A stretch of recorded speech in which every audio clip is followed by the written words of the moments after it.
into your last match in GIA? No. I mean, it's kind of bittersweet, I guess. It's been great wrestling here, and I've enjoyed all the matches, and got one more opportunity to go wrestle and enjoy it. So, yeah, I'd say a little bit bittersweet, but nothing too crazy.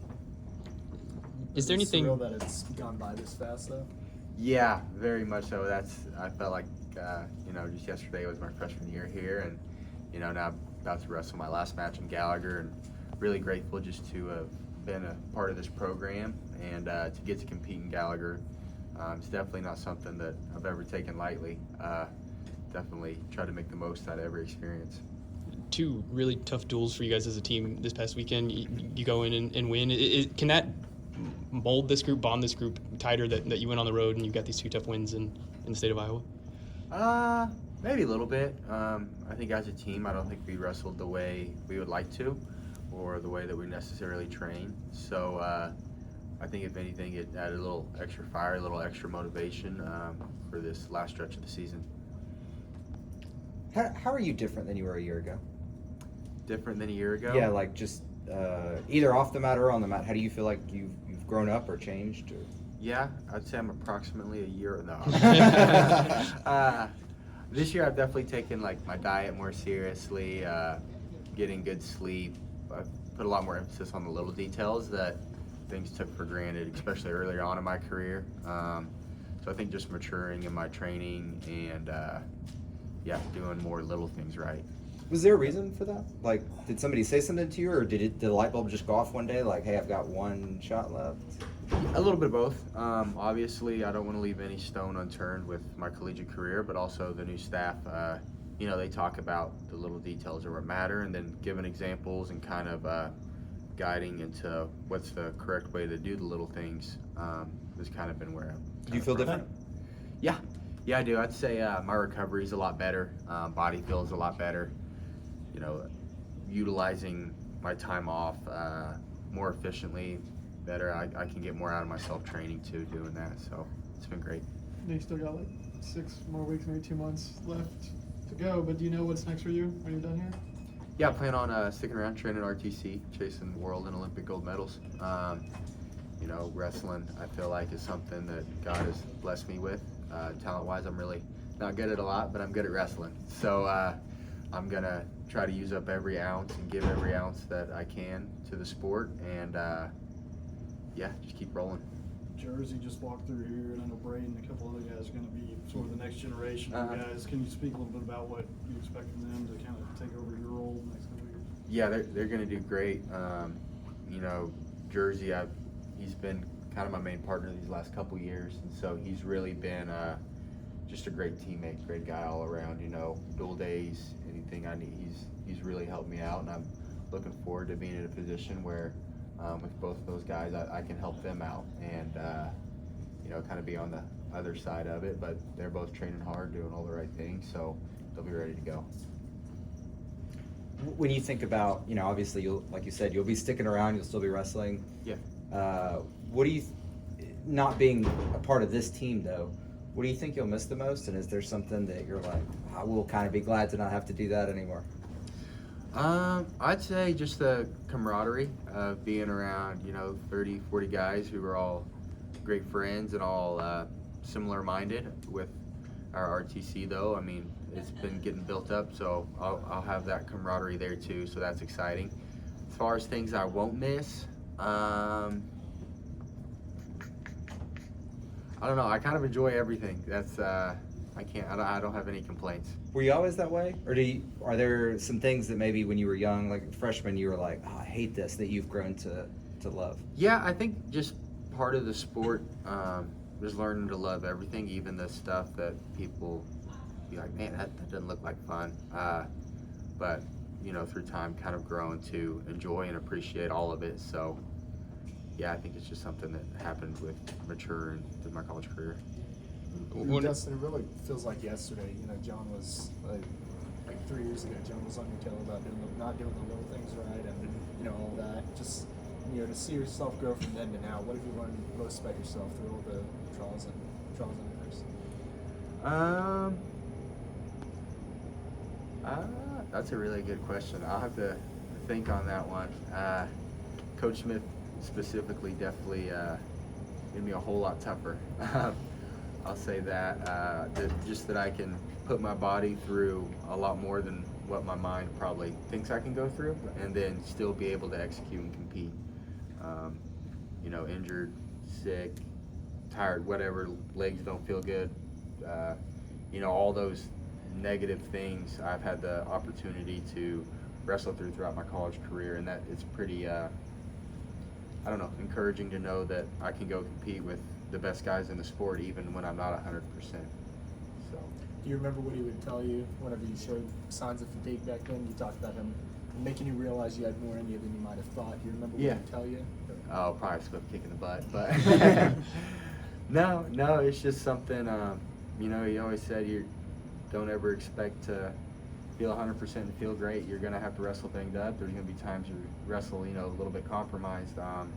That's when you got to get tough and execute. So, Whenever you talk about getting more sleep and eating right, can you kind of give examples of, because I'm not sure that the general public truly understands the macros of stuff, all of that stuff. Like what's changed, I guess, on that I'd say I think like college culture is kind of big on staying up late to do your studying and doing homework and stuff. So my time management skills, I had kind of my evenings were allotted to doing homework and getting caught up on schoolwork, studying. So I'd be up till 11, 12 o'clock at night sometimes, getting last second homework stuff done or studying.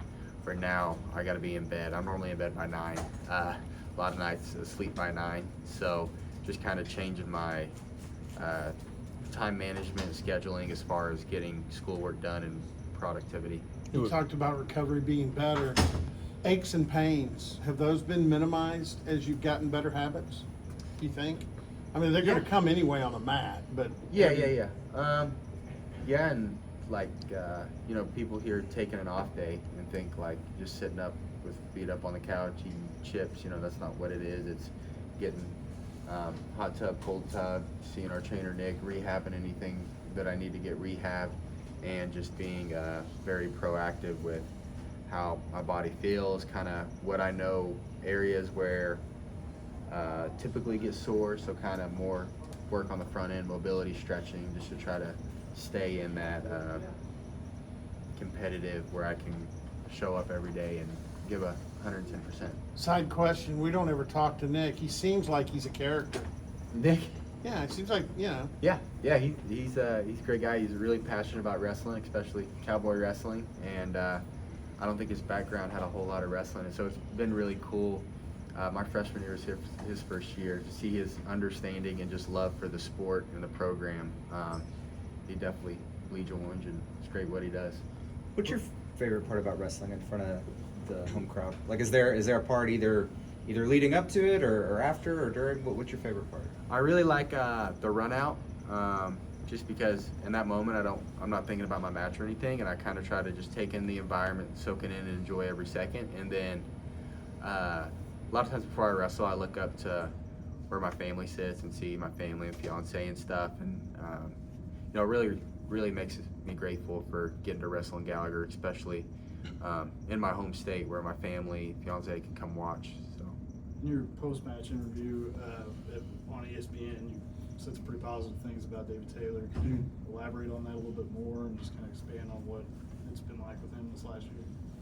Yeah, it's been great. I'm, of course, biased because I wrestle for him and I'm about the same size as him. So I definitely get to get whooped up on and wrestle with him a lot. So it's just been great, picking his brain about really everything. Wrestling, life, recovery, diet, what he did to be the best in the world. So I can try to emulate that. I'll never be David Taylor, but how I can steal some of the stuff he did, or steal some of his ideology and incorporate it into my own identity and own training philosophies has been really great. It's safe to say, you were aware and probably watched what he did, before this through the Olympics and everything else. Yeah. What I know it's probably hard to go back, but if you can kind of think back before he was your coach, when he was just, the the Olympic champion, when you're watching him, how crazy would it have been if somebody told you, hey, that guy's gonna come coach you? Yeah, it definitely would have been wild, even when everything happened and he was in the talks of being our coach and then announced as our coach. I'm like, holy smokes, like this is crazy. I never would have thought that I'd have had the opportunity to get coached by Coach Taylor, Thomas Gilman, Jimmy Kennedy. You know, that was never a thought in my head.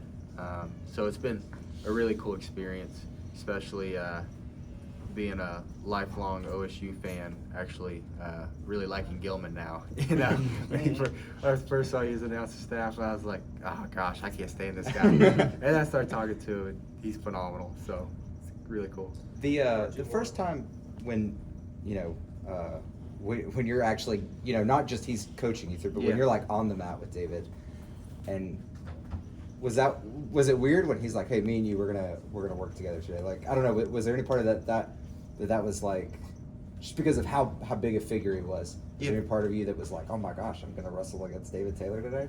Yeah, I'd say I was definitely really excited. But one thing that's awesome about wrestling is, you know, when you're doing it or training, it's like nothing else in the world really matters. You know, at the end of the day, it's still just wrestling. So I'd say at first I was super excited, but then once we started going, you know, I was just getting to do what I love to do. So. What did you take out of the experience going to the Olympic trials with David? What did you learn about yourself, and what did you take out of that experience? I'd say just to get to be around his process, kind of where he's at mentally, what he does to prepare, what he's eating, you know, to see the process for, you know, the best wrestler in the world, I think was really cool. And like I mentioned, you know, just to try to steal some of the stuff that he does or some of his thoughts or some of the things he does and incorporate it into my own training is really a great opportunity.